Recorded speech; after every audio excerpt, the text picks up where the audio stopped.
Oke guys, welcome back to Daily Charting with Toshi, di mana kita akan daily chart your favorite cryptocurrencies. Oke, dalam 24 jam terakhir, cryptocurrency market kembali meningkat sebesar 1,86%. Dengan total market cap mencapai 1,73 triliun US dollars. Yang kita bisa lihat, Bitcoin basically nyaris kembali ke 39.000. Itu tepatnya di 38.900-an dengan peningkatan sebesar 2,44% dalam 24 jam terakhir. Untuk Ethereum, peningkatan sebesar 1,4, BNB 1,44, dan XRP 0,8. Luna dia kembali meningkat sebesar 6,24%, ya, nyaris kembali lagi ke angka atas lagi nih ya, nyaris 100 lagi. Dan Cardano peningkatan sebesar 0,65% dan seterusnya ya. Tapi mungkin yang ingin gua highlight adalah close daily dari kemarin, dimana kita bisa lihat dia atau BTC lebih tepatnya dia kembali meretest MA20 dan 50 di sini ya. Poin tertingginya mencapai di 39.940, nyaris 40 ribuan. Nah, jadi artinya apa? Kalau kita lihat BTC sepertinya enggan turun, ya, dia kayak nggak mau turun. Tetapi di waktu bersamaan dia sulit untuk menembus resistance karena adanya kemungkinan volatilitas yang terjadi pada besok, di mana akan ada hasil meeting FOMC. Dan kemungkinan besar pada FOMC kali ini sudah diputuskan akan ada peningkatan sebesar 25 basis point atau kasarnya 1/4% peningkatan interest rate. Nah, otomatis peningkatan interest rate ini bisa mempengaruhi markets. Ya. Nah, tentunya ada beberapa teori. Ada yang bilang ini harganya sudah priced in, ya, karena The Fed sudah ngomong dari 2021 akhir, gitu ya. Jadi market sudah siap-siap nih dengan possibility untuk naik interest rate. Tapi di waktu yang lain juga ada yang berteori bahwa enggak, ini yang justru akan membawa BTC jebol sampai 30.000. Ya gini, sekali lagi, kalau gue pribadi selalu berpikir seperti ini. Gue bukan yang punya markets. Ya, jadi kalau gue pribadi, gue nggak mau mencoba mendukun, bilang karena, wah, The Fed sini akan bawa sampai 30.000. Ya, gue sih lebih prefer kita lihat aja pada faktanya, tembus atau enggak. Gitu ya. Yang pasti sebelum 30.000, sebelum 20.000, masih ada di sini berapa? Ada 37, ada 35, gitu ya. Jadi kalau gue sih lebih baik step by step, kita lihat aja, tembus nggak? Kalau tembus ya bisa lanjut. Kalau nggak tembus ya bisa mantul, gitu ya. Jadi untuk detailnya kita akan bahas di belakang. Sekarang kita akan masuk dulu ke newsnya. Oke, dan kita masuk ke beritanya ya. Jadi ternyata seperti yang kita lihat juga di grup kemarin ya, cukup ramai pembahasan mengenai proposal dari Uni Eropa untuk ngeban crypto mining, ya, lebih tepatnya proof of work lah simpelnya ya. Nah, otomatis kita tahu salah satu ya bukan salah satu, bisa dibilang kripto terbesar proof of work adalah Bitcoin. Tetapi berita bagusnya apa? Gagal voting, ya, alias gagal untuk di-ban. Kita masuk ke beritanya. Jadi proposal ini tujuannya adalah untuk nge-ban mining dan transaction dari energy intensive cryptocurrency seperti Bitcoin. Nah, tapi gagal voting, ya, atau lebih tepatnya ditolak lah. Ya. Nah, jadi talinya ini akhirnya 23 vote setuju, 30 against, dan 6 abstain. Gitu. Dan bisa dibilang juga ya, crypto industry melihat bahwa ini adalah sebenarnya de facto ban untuk cryptocurrency seperti BTC dan Ether. Tetapi ya di waktu bersamaan juga ya Uni Eropa mengatakan, "Oh enggak, ini bukan sesimpel itu. Tujuan kita adalah membuat satu proposal yang lebih kompleks untuk supaya kesannya industri ini beradaptasi," gitu kesannya ya. Nah, tetapi ya seperti yang kita tahu ya, energy consumption dari kripto ini cukup menjadi satu topik yang diperdebatkan ya. Nah, industri supporter mengatakan bahwa impact terhadap environment ini bisa dikurangi dengan cara apa? Memberikan insentif pada miners untuk menggunakan energi yang renewable gitu, seperti mungkin tenaga angin, tenaga air, dan lain-lain. Nah, tapi katanya karena demand Bitcoin ini menjadi luar biasa besar, carbon footprint mereka menjadi luar biasa besar juga tahun lalu, gitu. Dan di sini kita tahu Michael Saylor ya, dia mengatakan bahwa Bitcoin won the vote menurut dia ya. Dan dia mengatakan lagi you need energy to create real property, gitu. Dan sebenarnya ada benarnya juga. Sekarang kalau pada faktanya ya, orang-orang pada mau nge-ban Bitcoin. Padahal ya karena disebutnya energy intensive. Tapi pertanyaan yang sama gue bisa tanyakan kepada mining emas fisik gitu ya, yang terjadi mungkin di Freeport dan banyak tempat-tempat lain. Pertanyaan gue, apakah itu tidak energy intensif juga? Menurut gue iya, ya, sama-sama energy intensif. Tapi kalau BTC, menurut gue ya, karena secara politik, secara politik Bitcoin bisa memakan kekuatan dari bank sentral. Gitu. Dan otomatis bank sentral ya itu sangat terkait erat dengan pemerintahan. Pemerintahan nggak mau kehilangan kekuatan mereka. Jadi menurut gue ini politically charged gitu. Jadi bukan pure karena oh ini merusak environment. Kalau urusan merusak environment ada banyak sekali hal yang bisa merusak environment. Bukan hanya Bitcoin, bahkan mining metal-metal lain termasuk emas, silver dan lain-lain pun bisa merusak bumi. Tapi pada faktanya kenapa yang dikejar Bitcoin menurut gue pribadi bukan lebih karena ke energi intensifnya, tapi karena apa? Negara-negara, ya, bank sentral makin ketakutan kehilangan kekuatan. Karena menurut gue semakin banyak yang, walaupun belum banyak juga yang, ya maksudnya belum mayoritas lah. Tapi semakin banyak orang sadar bahwa Bitcoin ini bukan cuma sekedar alat untuk berspekulasi. Tapi Bitcoin ini bisa menjadi satu uang pengganti gitu ke depannya. Atau minimal gini, untuk sekarang menjadi satu store of value pengganti dari berbagai macam reserve currency. Gitu. Dan menurut gua, bank sentral takut akan the idea of Bitcoin becoming a reserve currency. Oke, dan kita balik lagi ke Bitcoin. Nah, untuk Bitcoin kita bisa lihat dengan sangat jelas sekali resisten utama dia di daily adalah MA20 dan 50. Ya, duaan lagi akur banget nih ya. Nah, sekarang yang menjadi permasalahan adalah apakah besok ya FOMC ya dimana kita tahu ini kemungkinan besar besok akan dirilis ya. Apakah akan benar-benar naik 25 basis point atau tidak? Dan yang kalau sampai naik kemungkinan besar secara teorinya ya BTC akan turun gitu. Nah, andaikan sampai turun, apa PR dia nih ya? PR dari Bitcoin adalah yang pertama, jangan menembus dua struktur ini ya. Kalau bisa sih ya jangan tembus dulu yang sini, yaitu 37. Tapi andaikan kalau sampai 37 tembus, ya kita masih ada harapan di 35 di sini ya. Jadi PR dari Bitcoin apabila dia mau drop ya, karena ada kemungkinan dia nggak ngedrop gitu ya. Ada juga kemungkinan dia nggak ngedrop. Ya jangan sampai tembus dua support ini ya. Kenapa jangan sampai tembus? Karena ya kita bisa sekali lagi Matic yang gue pakai ya. Untuk Matic kita bisa lihat saat struktur dia tembus di sini, ya, tembus di sini, kita bisa lihat harga Matic struggling untuk kembali lagi ke atas. Dia seperti kayak udah jatuh tuh susah menemukan pijakan gitu. Nah jadi itu dia kurang lebih. Kalau sampai struktur pecah ya, struktur ya apalagi kalau sampai ini kan kapitulasi dari Matic waktu itu ya. Daerah harga-harga kapitulasi Matic dan dia tembus biasanya akan ya lanjut turun gitu. Dan semoga saja Bitcoin bisa mempertahankan harga dia apabila sampai ngedump, jangan sampai ngedrop di bawah dari dua sini ya. Karena kalau sampai dua support ini tertembus, menurut gua secara TA ya, target dia bisa sampai ke 30.000 ya. Jelek-jeleknya sampai kalau paling bawahnya tuh 28 lah ya, 28-an. Jadi kurang lebih untuk Bitcoin seperti itu ya, lebih ke wait and see menurut gua. Dan kalau kita lihat pada faktanya market juga wait and see ya. Kita lihat dalam beberapa ya bisa dibilang dalam beberapa hari ke belakang lah gitu kesannya market cenderung flat. Ada kenaikan dikit tapi turun lagi. Ada penurunan dikit tapi naik lagi. Kenapa? Ya karena market juga masih bingung nih. Reaksinya gimana nanti setelah FOMC. Gitu. Jadi kalau gue pribadi baik lagi. Daripada kita mencoba ngedukun gitu ya udah kita tunggu aja sampai marketnya seperti apa, kita bereaksi terhadap keputusan dari markets gitu ya. Jadi kurang lebih seperti itu untuk Bitcoin. Dan ya baik lagi ya kalau secara yang lebih bearishnya ya jangan tembus dua ini. Kalau bullishnya mungkin ya menembus MA20 dan 50. Oke, dan kita kembali ke Atom. Dan Atom bisa kita lihat ya, close daily-nya kembali lagi di atas $26 lebih 61 sen. Tepatnya dia kemarin itu close, atau bukan kemarin ya, tepatnya tadi pagi, dia close di $26 lebih 83 sen ya. Nah, jadi lucu nih, daerah $26 lebih 61 sen ini menjadi satu daerah yang cukup unik ya, di mana kalau jadi support kuat biasanya nih.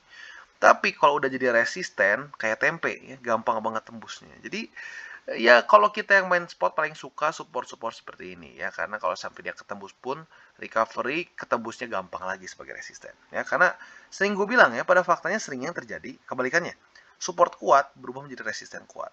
Tapi kalau spesifik yang ini nggak tahu kenapa ya, cuma berat ke support doang ya. Nah jadi kita bisa lihat ya dia tembus seperti ini, dan ya tetap balik lagi walaupun dia tembus seperti ini, gue pribadi lebih ke tunggu dulu ya, lebih ke tunggu dulu. Karena pada faktanya ya satu ya, lagi pula lu juga kalau udah buy limit udah dapet ya, lu mau ngapain juga kalau tembus lagi ke atas, nggak mungkin beli double kan. Dan yang kedua lebih kayak ke ya sudah tunggu aja FOMC gitu loh. FOMC sudah beres, minimal satu PR menyebalkan dari market sini sudah selesai. Mau ngedam sekalian, mau ngepam sekalian gitu. Jadi jangan bikin kita bosen gitu ya kesannya ya. Tapi ya nggak apa. Ya, jadi untuk sekarang Atom lebih ke wait and see dan tunggu apakah hasil FOMC bisa membantu Atom naik lagi atau tidak. Oke, dan MA20-nya XRP ya sekarang mulai berubah menjadi support sepertinya ya. Cukup menarik jujurnya, cukup menarik. Dimana kita bisa lihat ya, kemarin dia sempat nge-wick kena MA20, tepatnya tuh lowest point-nya di 0,74 sen ya, dan kembali lagi naik ke atas. Ya, jadi sepertinya sudah mulai konfirmasi 20 mulai menjadi support bagi XRP. Tapi ya, baik lagi, sayangnya ya, konfirmasi ini terjadi saat dalam market yang sedang tidak menentu seperti ini. Jadi, ya cenderung sideways, gitu ya, cenderung sideways. Dan ya, menurut gua, walaupun ini jujurnya secara TA udah bagus banget buat XRP ya, mulai dari tes MA20 sebagai support, tetapi sayangnya ya, balik lagi, Bitcoin korelasinya masih sangat tinggi terhadap alts. Gitu. Jadi, saat Bitcoin cenderung sideways dan cenderung bingung ya, altcoins pun akan cenderung ikutan bingung biasanya ya. Jadi ya untuk XRP sebenarnya kalau kalian yang sudah buy limit kemarin di sini buat averaging sih ya nggak salah ya, secara TA benar kok.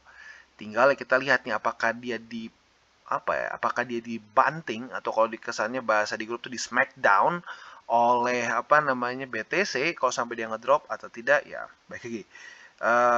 Cuma bahkan sebenarnya kalau mau ngomong ya, The Feds pun nggak tahu chartnya akan seperti apa gitu loh, spesifiknya apakah dia akan jebol atau tidak gitu. Dia hanya mengumumkan saja kan peningkatan 25 basis point gitu. Jadi ya intinya kayaknya cuma Tuhan yang tahu gitu kalau mau sampai dia ngedrop sampai mana, kalau sampai bertahan seperti apa ya. Jadi ya baik lagi, lebih ke wait ya, lebih ke wait. Tapi ya kalau buat yang sudah ada averaging di sini nggak salah secara TA. Ya. Dan mungkin kalau secara struktur yang cukup penting jangan sampai tembus adalah daerah sini. Daerah 69 sen atau kalau mau dibuletin sekitar 70 sen ya. Karena kalau kita bisa lihat ya kemarin setelah dia kapitulasi di daerah sini, ini sepertinya menjadi satu higher low yang cukup baik ya. Karena setelah itu kita bisa lihat dia seperti membuat trend line ya, seperti membuat trend line ya, kurang lebih seperti inilah yang nggak terlalu rapih, tapi you get the point intinya. Intinya dia mulai terus membuat higher low, dan higher low ya. Oke, dan kita masuk ke Phantom. Kalau Phantom lanjut lagi turun sedihnya ya. Dimana sudah berapa candle merah terus nih ya. Basically sejak Andre Cronje keluar ya. Cuma ada 2 hari dia sempat ngerisih sedikit, tetapi akhirnya jebol juga. Jadi buat kalian yang nggak tahu, Andre Cronje ini adalah DeFi architect-nya dari Phantom. Dan bisa dibilang dia satu sosok yang cukup legendaris dalam dunia DeFi. Dan walaupun sebenarnya bagus ya, secara itunya bagus banget ya, secara ide-ide dia mengenai DeFi project dia itu luar biasa banget. Tapi ya ini menunjukkan sekali lagi ada satu resiko yang kadang-kadang gue pribadi juga sedikit kadang-kadang kelewat gitu. The project itself is decentralized ya, tetapi kadang-kadang cara orang berpikirnya masih centralized gitu. Pada faktanya fundamental dari Phantom ini sebenarnya tidak banyak yang berubah ya, tidak banyak yang berubah. Tetapi karena Phantom ini sangat terkait sekali dengan sosok Andre, akhirnya saat Andre keluar, banyak orang yang mikir Phantom mati secara project. Padahal pada faktanya kode mereka nggak ada yang berubah gitu. Saat Andre keluar nggak ada yang ditarik kok sama si Andre gitu. Karena semua kodenya bentuknya sudah smart contracts gitu. So ya baik lagi, ini dia irasionalisasi market begitu ya. Dan buat kalian yang sebenarnya sudah nge-short dari pembahasan kita di CWT kita sebelum-sebelumnya, gue udah bilang kan nih, saat sudah dia tembus, biasanya dia retest nih. Dia retest $1.27.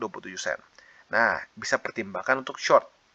Yang buat kalian yang sudah nge-short dari posisi tersebut, ya kesini sekarang ya plus sekitar 16%. Ya kalau leverage-nya 3 ya berarti lebih. Ada yang 100 ya, hitung sendiri ya.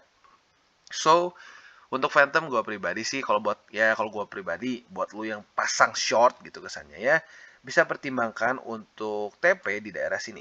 Di daerah 98 sen. Atau kalau mau lebih aman, lu taruh aja di 99 sen. Ya, just in case dia ya front run dari market gitu ya.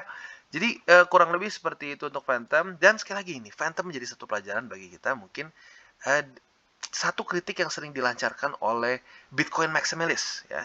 Banyak Bitcoin maximalist bilang, alah project lu bilangnya decentralized, tapi kalau si tim dev-nya ada yang mati aja ya udah langsung harganya ngedrop.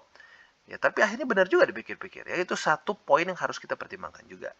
Jadi mungkin ke depannya ya, Phantom PR besarnya adalah membuat project dia lebih nggak terkait lagi dengan sosok tertentu gitu ya. Kalau walaupun secara kode, secara faktanya Phantom itu baik-baik saja sekarang, tapi ya banyak orang menganggap oh hancur gitu. Karena ya baik lagi terlalu mengkaitkan ke satu orang. Jadi ya mungkin Phantom kedepannya PR dia adalah membuat semakin lebih tidak ada face-nya gitu, semakin tidak ada mukanya dari project ini ya. Jadi semuanya purely orang beli karena for the code. Oke, dan lucunya Polkadot dia kembali lagi nembus MA20 ya, kondisinya sedikit mirip seperti XR ya, bukan XRP ya, XRP mah nggak ketembus ya. Sedikit mirip kayak Atom mungkin ya, seperti Atom ya, mirip seperti Atom, dimana dia sepertinya menemukan sedikit momentum. Nah, jadi good news-nya untuk Polkadot, technically speaking, sejak tanggal 24 Februari, dia masih mempertahankan higher low dia di sini. Tetapi gagal mempertahankan high di sini. Jadi kayak kalau tinju tuh satu ronde menang si satu ronde menang si Bulls, satu ronde menang si Bear. Jadi kita belum tahu nih siapa yang bakal menang. Tapi intinya PR dia selanjutnya adalah ya menembus MA50 gitu, dan atau gini deh kasarnya, lebih simpelnya lagi, bertahan dulu deh, jangan sampai tembus lagi 20 gitu ya.